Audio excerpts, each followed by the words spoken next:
Yan guys, nandito na kami ngayon sa SLEX papuntang Pagsanhan, San Isidro, Pagsanhan. Ngayon lang ako guys makakarating ng Pagsanhan. Yan, so bibiyahe kami ngayon, may booking kami, pinick up namin kanina sa Mandaluyong. Yan, ito siya guys, 80 kilometers mula dito sa SLEX. Yan, 80 kilometers, 2 hours and 42 minutes.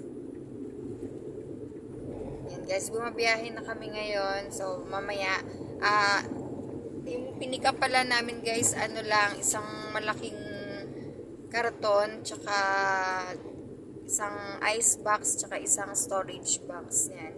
Nagkasya naman siya sa kotse, kahit na medyo malalaki yung boxes, tsaka yung karton. So, yan guys, papunta na kaming Pagsanhan ngayon.